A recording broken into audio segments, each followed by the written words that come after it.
সত্যর ঘটনা। সালটা ছিল 2010।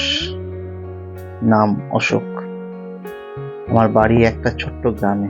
গ্রামটি কলকাতা থেকে 20 কিলোমিটার দূরে। আমার ফ্যামিলিতে যা মা বাবা ভাই বোন আছে এবং বাবার ছোট্ট ছেলে আমি, কোনোরকম ভাবে সংসার চলছিল। তাই আমি কাজের সূত্রে প্রতিদিন কলকাতায় যেতাম। সকালে বেরিয়ে পড়তাম আর রাত 10টার মধ্যে বাড়ি ফিরে আসতাম। এইভাবে বেশ চলে যাচ্ছিল। একদিন হঠাৎ বাড়ি ফিরতে লেট হয়ে গেছে, প্রায় ঘন্টাখানেক। আমাদের বাড়ি থেকে কলকাতা যাওয়ার পথে 3 কিলোমিটার রাস্তা, প্রায় ফাঁকা জায়গা। লেট করে আসার কারণে গাড়ি পেলাম না। বসে আছি, দেখতে দেখতে একটি গাড়ি পেলাম, কিন্তু গাড়িটা আমাদের বাড়ি পর্যন্ত যাবে না। তারপর চিন্তা শুরু করলাম যে কি করা যাবে। তারপর ভাবলাম ঠিক আছে, গাড়িটা যতদূর যাবে ততটাই যাব, কিছুটা তো যেতে পারবো, তারপর নয় হেঁটেই যাব। গাড়িতে বসে আসছি, আস্তে আস্তে দেখলাম আকাশ হালকা হালকা বিদ্যুৎ চমকাচ্ছে। ওই দেখে আমার একটু চিন্তা হলো। তারপর ভাবছি বিদ্যুৎ চমকায় চমকাক, বৃষ্টি যেন না হয়। ঠিক আমি যেভাবে খুশি বাড়ি পৌঁছে যাব। তবুও মনের মধ্যে একটু চিন্তা হচ্ছে। মনে মনে ঠাকুরকে ডাকছি আর বলছি, মরবুর ভরসা, আমাকে রক্ষা করো। দেখতে দেখতে গাড়িটা দাঁড়িয়ে পড়লো, বললো আর যাবে না। তারপর আমি সেখান থেকে নেমে পড়লাম। নেবে মোবাইলটা বের করে দেখি, তখন বাজে 10টা 45। এবার আমি চারিদিকে তাকিয়ে দেখি রাস্তায় কোনো লোকজন নেই, 2-1টা দোকান খোলা আছে। যাই হোক, এবার তো আমাকে এগিয়ে যেতে হবে। আমি হাঁটা শুরু করলাম। যেতে যেতে সেই ফাঁকা জায়গাটায় পৌঁছালাম।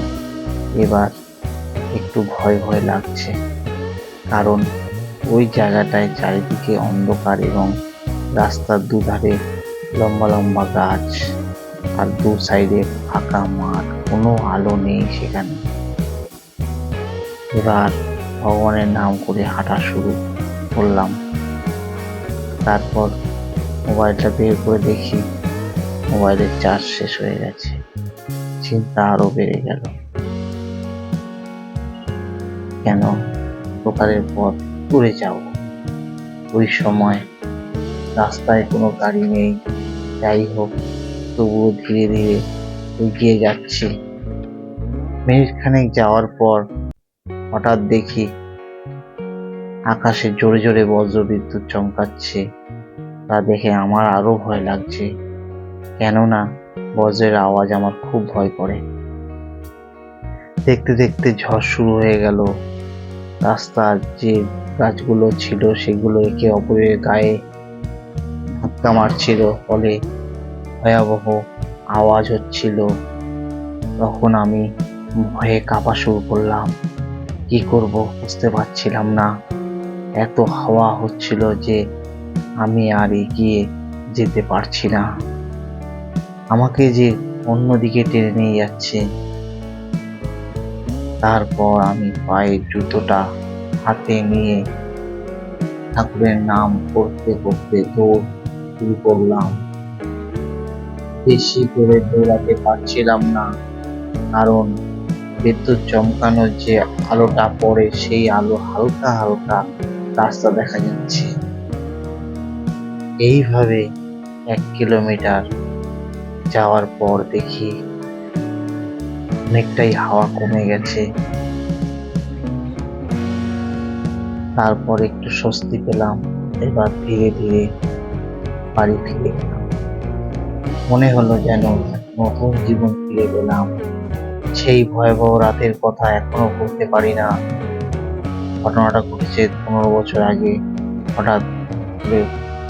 হঠাৎ করে মনে ইচ্ছা হলো যে ঘটনাটা শেয়ার করব, তাই তোমাদের কাছে শেয়ার করলাম।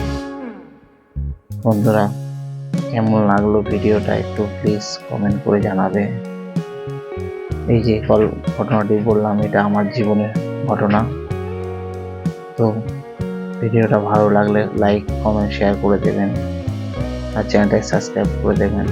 ভিডিওটা এখানে শেষ করছি। নমস্কার, দেখা হবে আবার।